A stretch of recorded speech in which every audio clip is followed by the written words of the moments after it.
We have a very special guest to the town of Enfield, along with our HR Director, Steve Belinda. We have Mr. Todd Birch from the Connecticut Department of Labor. Welcome. We apologize we are late. Floor is yours, gentlemen. Thank you. Good evening, Town Council, Town Manager, and Enfield Town residents. My name is Steve Belinda. I am the Director of Human Resources for the Town of Enfield.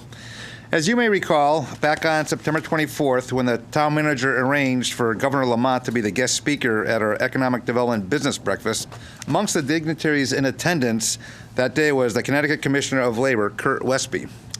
Born from that breakfast symposium, Chris Bromson arranged to meet with the Commissioner of Labor and myself in late October to learn ways that we can partner with the state to help Enfield businesses and residents with career opportunities, job placement, and apprentice training.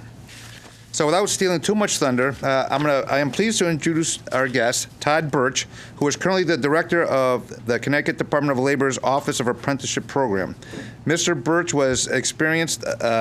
he has experienced apprenticeship from all ends of the spectrum.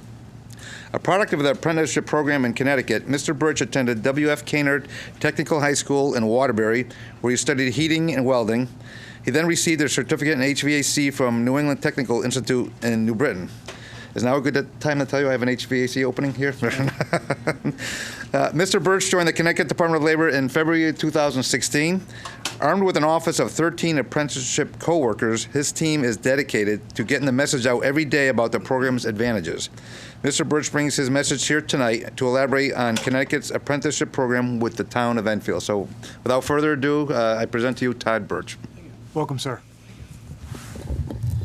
Good evening. Again, my name is Todd Birch. Full disclosure, on a personal level, I was an elected councilman in the city of Middletown, so I thank you all for your service and want to give you some information above and beyond normal because I am a peer of yours as well.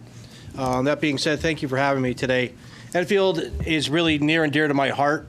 Manufacturing in the state of Connecticut, let's face it, we've always made things in Connecticut. For a long time, everybody said, well, manufacturing is going away, has been going away for a long time. I beg to differ. Manufacturing has gotten more technologically advanced over the last 25 years than any time in history. We make jet engines, we make helicopters, we make one of the most sophisticated machines in the world, which is a submarine, and we still make the wiffle ball here in Connecticut. So that being said, we make a lot of really neat stuff. We also need a lot of workers. There's no question about it. We have variables all over the place lately that we need anywhere from 4,000 to 13,000 employees right now. You, here in this fine town, are right in the middle of dead center of what we call Aerospace Alley. There's no question about it. So I came to the Department of Labor 4 years ago from a very varying background. I was a lobbyist. Please don't hold that against me. This is my life story, job creation. I was an apprentice in 4 different occupations. I know what it's all about when it comes down to someone mentoring me to learn a craft. Regardless if it's manufacturing, construction, I now have registered nurse apprenticeship programs, medical coding apprenticeship programs, insurance apprenticeship programs. The word apprenticeship should not be just thought about in construction alone. It is an employer's workforce development tool. If you ask any employer in Enfield, then they'll say, I can't find help. Do they come to you and ask you that? Yes. I can't find it. Where am I going to find help? Yep. So I took it upon myself, with the blessing of the commissioners and the administration, past and previous, to go into the school systems because I knew about the conversations that need to be had. I was also a former educator.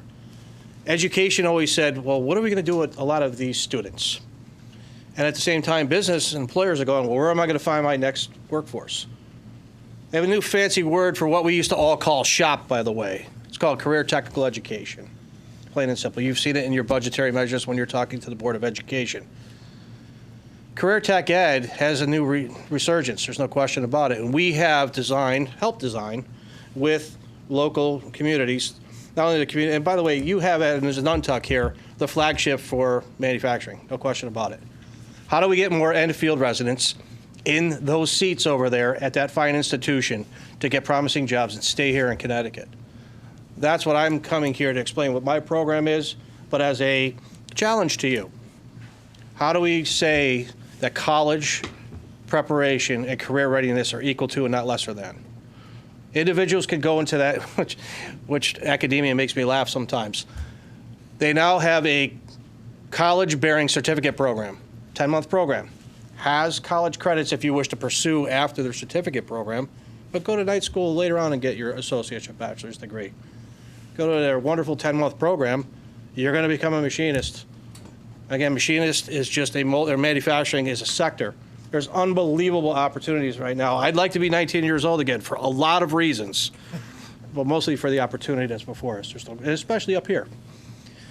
So that being said, I did grow up in the Reagan era where he said, "Hi, I'm from government and I'm here to help you." We really, truly are. I'm here to present a couple of things to you today. Technology is so quick.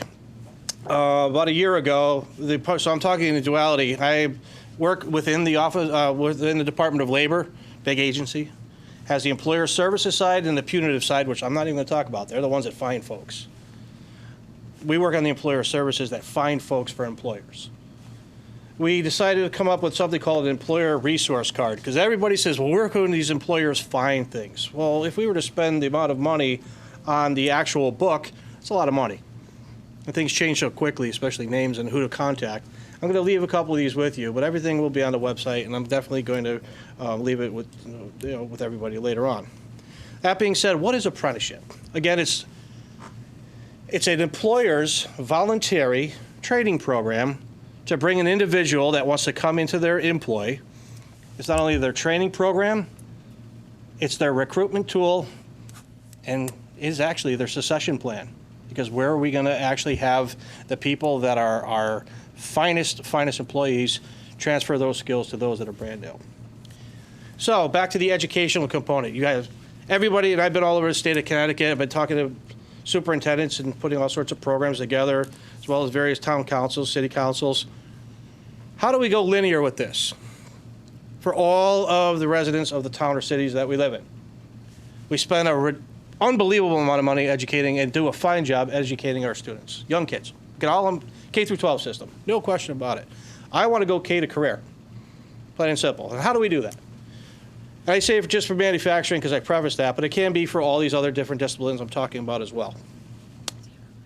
If you're in career tech ed, and we can't wait till they're in 10th grade, by the way. This has to start in the middle school. Have the conversation. STEM education is fantastic. We all know what STEM education is, right? Science, technology, engineering, mathematics is the pinnacle for all these occupations. Yet it does not have an occupational focus, does it? Plain and simple. My job, and I'm fortunate that my job is to bring together wonderful employers to meet the people of academia. The career tech ed people that you have that will be utilizing Perkins funds to actually grow these programs to give the employers within your city the employees they need are starting to have that conversation. Phoenix Manufacturing, Glenn Ford here in this town, has become a very good friend of mine. Right. He's not necessarily a believer. He's the Pied Piper. He goes on and says, this worked great for me. Well, look, it works great for him, might not work for somebody else. The overwhelming majority of people that utilize the apprenticeship program have found its merits because they don't know where to find folks, plain and simple. So we go through these career tech ed programs at the comprehensive high schools, or we have the vocational technical school systems have been doing a wonderful job for a very long time. But now we have the Advanced Manufacturing Center at Nantucket.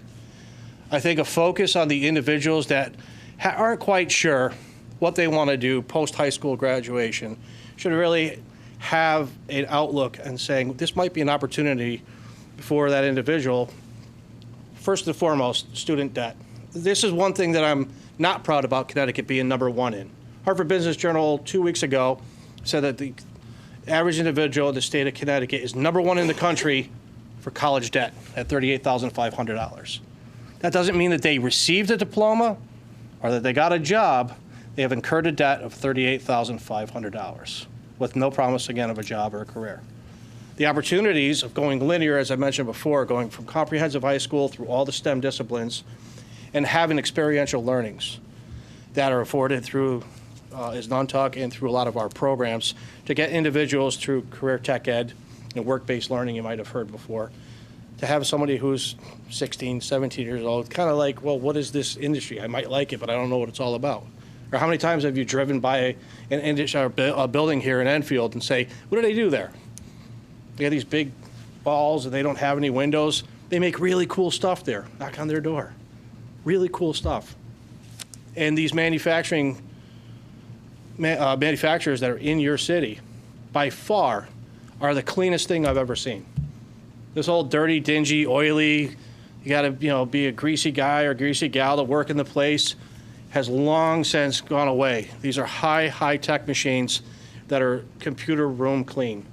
It's probably one of the best opportunities going forward for individuals. So we have a lot of different programs. Your constituents, not only your individuals, but the employers in this city has said of its government, not only on a municipal level, but on a state level, help us. Okay. We had created something called the Manufacturing Innovation Fund. There are two components, well, there's quite a few components to it, but the two that the Department of Labor oversees, one is called the Incumbent Worker Training Program, which can help a lot of the local manufacturers upskill their individuals to the next level.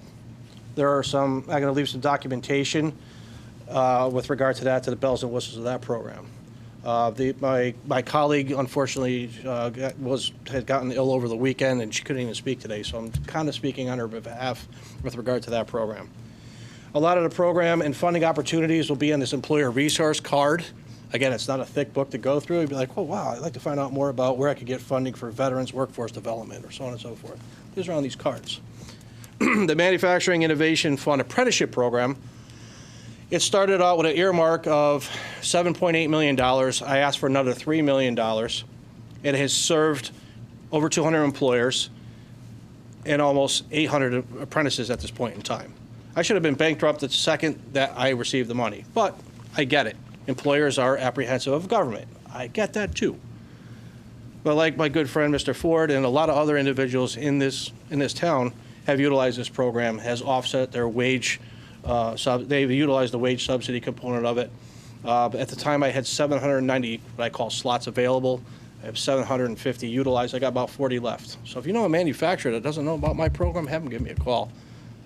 It's a shame when I have to beg someone to give them money that they asked for of their government in the first place, but it is what it is.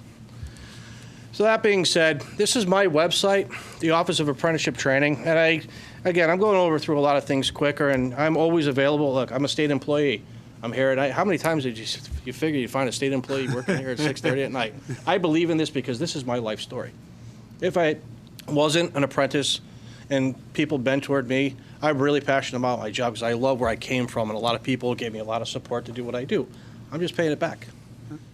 So that being said, everybody says, well, we can't find workers, and how do we get these kids to go into school and so on and so forth? I found myself to be a cartographer lately, which I didn't even know the word. I'm a map maker. Because everybody in these circles that I've had conversation said, well, we really need to get this mapped. This is brand new, and I am by no means a computer person, nor really a cartographer for that matter. And I will forward this to you. This is a pathway map of if you're a high school student, if you're somebody that's been out of work for a very long time, someone that wants to enter into the pipeline programs that are prolific throughout the entire state, or someone that actually wasn't a registered apprentice in maybe HVAC and wants to get into manufacturing. This is a really interesting map. I had tried to have people put holes in it, and they're like, well, we think you got to figure it out, but there's a lot there. Again, it's just something I don't really want to go over, but I just want you to understand that there's a map. The most important part about this is I found out about embedding data. So how many, not even students, I don't even want to say students anymore. High school students, or I call it the disenfranchised youth, 18 to 26 years old, I'll even go that far, that might have gone and taken a couple of semesters of college and they're in this debt hole, so to speak. They still don't know what they're doing. So I call them NINIs, not in education, not in employment. They're lost, unfortunately. It's not that we haven't done a great job guiding them. They just don't know these opportunities are out there. And that's why we keep coming to city councils and as much as we can, and anybody we can say, hey, please tell your individuals in this NINI, I call, there's these opportunities, especially as Nantucket, to go get a fantastic, fantastic career opportunity for almost nothing.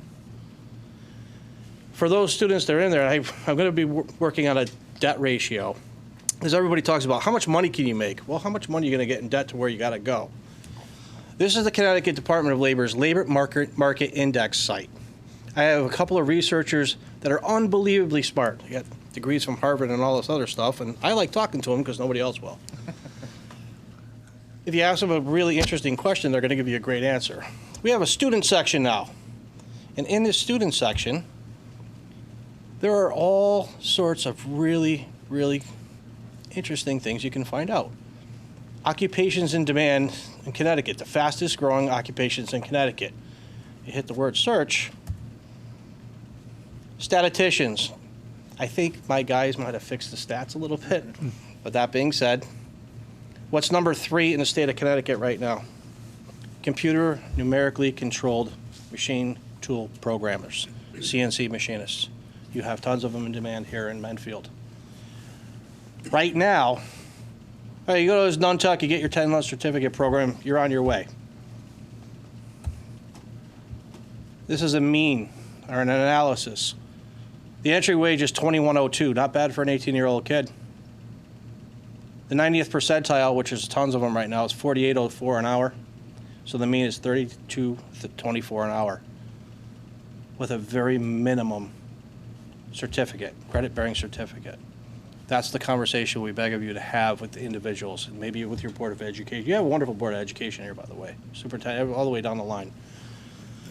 No question about that. Is this in, does the guidance counselor, since you mentioned, they have this information? Funny part about guidance counselors. Or whoever in the school system that should have this? We are talking to that. We really, I want to just say over the last year, maybe a little bit more, my work now with education across the board. You know where Orange, Connecticut is? Yep. They have a high school system. It's a regional system called Amity High School. You figure, okay, that is nothing more than a factory for colleges. Wrong. I was so wrong. They have one of the best metalworking programs in the state. I didn't know they existed. They didn't know that this data existed. Right. So the long story short to your answer is no one knows about this stuff. Because I met Mr. Ford, and he actually explained the exact same thing to me that you're mentioning. And I know there's career counselors at the high school who have brought some kids over there. Yep. You know, and I think they would love, I know they try to connect with the chamber in town. Yep. You know, all through that, and I don't know if there's a way we can just simply connect them all together. Yes, and that's why I'm here today, to ask us for our partnership. Again, this is my opinion. I'm here as a guest. I ask to continue our conversation, you as elected officials, with education, to keep bolstering the fact that I need help on behalf of the employers, regardless of manufacturing and construction, to say these are viable opportunities. In my opinion, the days of you have to go to college or you're nothing are over. Agreed. Days of you have to be trained for a career. And don't get me wrong, I'm a huge proponent of higher education because obviously there's tracks for that. And I want you to remember just 3 numbers, 1, 2, and 7. For every job that requires a PhD or higher, there are 2 jobs that are requiring a bachelor's or higher, and 7 that require only certificates. And of those 7, this is what I'm talking about. Right. If you get a very, very low debt to get your education, very in-debt debt, wow, that's really interesting, in-debt debt, you can do very well for yourself. There's no question about it. Absolutely no question about it. So with that being said, I've done a lot of talking. I'm here to do some more listening. Again, I would be more than amenable to having conversations further down the line with regarding even more partnership, more conversation. But if I, through the chair. We chatted a little bit about sending out this to, we have sort of a, I don't want to use a pipeline, but of businesses in town. We do through from the our governor's meeting. Yeah. One of the benefits as well of this meeting, but also was we had all of the business people that wanted to participate give us their email at the governor's breakfast, and we've been sharing with them press releases, our PAR reports, our weekly, and what we're going to put out tomorrow because they had some illness. I didn't want to do it today. I wasn't sure. I want to make sure they would be present. We're going to put it out as we do. It'll be on the manager's page showing we had this presentation. It'll be all of his information, and also then we're going to send it out to the business community to let them know about it. I will tell you too, and I think it's just appropriate now, not in the manager's report, we've been working closely with the Board of Ed in regard to a multimedia approach from radio, collaborating with our ETV, They're going to have a station that's up and running. Mr. Daig is in charge of it. Kasha and our IT people have been meeting. We also brought Jason Neely in. It's a multimedia approach, and what we're going to be doing with these things and what one of our future shows, we want to actually do some podcasts. We want to take some of these presentations, bring the individual and edit them, and put it out at the high school and to his Nantucket on their station. And this would be perfect for the students at Enfield High. We'll make this a priority to share this information because, I mean, it is exciting to know that you can have a career path without becoming indebted for the rest of your life. It can be rewarding. And a lot of people, as he said, there's always a path for higher education. Some people just aren't interested in it. And today, thankfully, especially in our region and in Enfield, we have great manufacturers. There are a tremendous amount of jobs. And plus, we have, as Nantucket sitting here as well, which is the, a jewel in the state of Connecticut higher education system for this. So, and I think it's important that the governor and this administration has been committed to manufacturing, both with an individual they've named, plus with the monies they've put towards it. I think they understand we got to bring people back. We have to bring people into Connecticut and create jobs, and that's part of what our whole train station is and housing. It all, it's circular. We need to work on all of these things, and we're so excited. You have the passion. Steve has the passion with our own HR, and that's what you need. People have to see that you really believe in it, and that there's some really great opportunities here, right here in Enfield. Councilor Bosco, then Councilor Sakala. Love your passion. Counselor? The only problem I see with it is they really should be pushing all trades. I agree. I can't find a body man. I can't find a mechanic. I can't find a driver. The days that we used to be able to hire kids and train them, they're not out there. Yeah. And it's really sad because the average body man is 57 years old now. And there's no one new coming in. So I love what you guys are doing with the manufacturing, but you got to hit the other trades. Same thing with electricians. And there's no one in trades, and they really need to, you need to sell this to an assembly at the schools. Let these kids know that, you don't have debt. Right. And when you don't have debt, it takes a long time to pay that debt off. And I got a high school graduation, and I'm doing okay for myself. And this is what people got to understand, that college is not made for everybody. And the sooner the guidance counselors, like when I was a kid, they'd say, yeah, no, you shouldn't be going to college here. Why don't you look at something else? And all the kids that I were friends with in school, our metal shop teacher used to get them jobs right at Hamilton and Pratt, and they're all doing very well. Yep. So I think it's really, you got to start in the schools. Some kids just aren't for college, and they need to be told. They can cry a little bit, but they need to find out the hard facts, and the sooner they can get in and do it, the better they're going to be. So I wish you could expand the program to other trades. So go right ahead, Through sir. the chair, Yeah. to Councilman Bosco, I agree with you. I am a licensed steam fitter, plumber. I've got 4 or 5 licenses for the state of Connecticut. I'm from the trades. There's no question about it. I agree with you on that. And that's why we're trying to get together with schools to say, can you please teach these kids how to read it, the increments of an inch? It's not that hard. I've been doing it Kids for a can't very read a long tape time. measure. It goes down to the exposure of, it's okay to get into these occupations. All right. So, thank you. Councilor Sakala. I appreciate you coming here and giving this presentation to us. I'm going to sort of piggyback. I would love to see this presentation done to the Board of Education, or done for the Board of Education. Not that we can tell them what to do, Agreed. You do control the purse strings, though.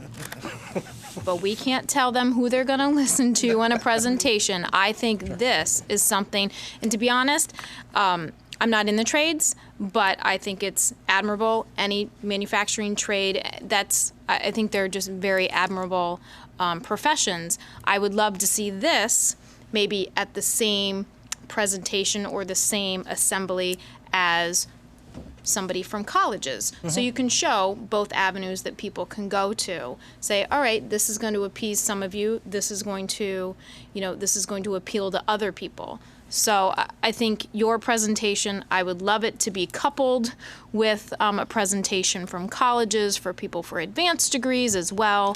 It's my 2 cents if anybody from the Board of Education happens to be here and listening. Well, he's here. I don't know if he's listening, but I'll reach out to the So- superintendent and So let them thank know. you. So I think so it's interesting when we talked about this back in September. This is exactly the point we're trying to do. Is we're looking to partner with. I mean, we're serious about private-public partnerships in Enfield. We're serious about it. And again, I think you stole my line. I say this all the time because I see it in our industry. I'm in the insurance industry, and we lose young kids all the time going south, going west, going anywhere else but Connecticut. And we struggle even to hire people who understand basic risk. Yep. You know, so I'm not asking to expand, but I think to Chris's point, we were talking about this. We do have 2 career counselors at the high school who do a fantastic job, who actually worked with Mr. Ford on bringing the high school kids over to Phoenix. Again, if anyone hasn't seen what the Phoenix does, what a beautiful, the machines they have there. I mean, this isn't, you're right, a machine in oil falling on the ground. This is high-tech laser stuff that, quite frankly, I wouldn't know how to run. And he said the exact same thing that I'm sure he said to you. You know, I'm worried that I want to stay in this state. I don't want to leave. I love the town of Enfield, but I look at my workforce and I don't see the pipeline coming, right? And so this is the point, and I know to the Board of Education, you're welcome. We're all in. We'll help you do whatever you want to do, because I agree with you, the debt, the next generation's got to wake up. Oh, yeah. Because it's not just statewide. They're inheriting $20 trillion in federal debt. And unfortunately, that's just not going to disappear. And I agree with you. If you can get a job and make a good earning and not have 40 grand already in the hole, you're way ahead of the game. If I could take 2 seconds Right to ahead. that point. Yeah. My wife is a teacher, special needs teacher, kindergarten teacher. And over the summertime, there were a couple of career counselors. It was a teacher party, so to speak. And here came the career counselor with the look, and I'm like, uh-oh, I'm in trouble. She's like, I need to talk to you. Oh, boy. She goes, I heard what you were talking to the other gentleman, and I want you to do me a favor. Don't chastise me, educate me, because I don't know what you do. Because I went from high school to college, then I got my PhD, and now I'm a career counselor. I knew nothing more than academia. So I applaud and openly accept that invitation, to your point, Counselor, as well. I am amenable to having, and I've done this in a couple of towns and cities already, the Board of Education, the council, the chamber, and most specifically the employers to have, not necessarily a workshop, something of value. Right now, I'm partnered with Department of Education, the Board of Regents, and CBIA, and I titled it The Cup of Joe Roadshow. We talk at each other, not to each other anymore. Right now, we're going along the coast because we've been very Hartford-centric the last year and a half, 2 years.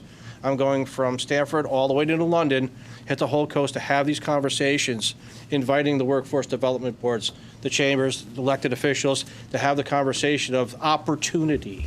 I'm not here selling something. Right.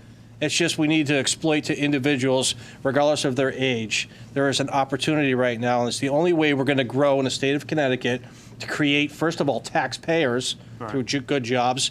And we cannot have economic growth in the state of Connecticut, regardless of what anybody says, unless we can start producing things again.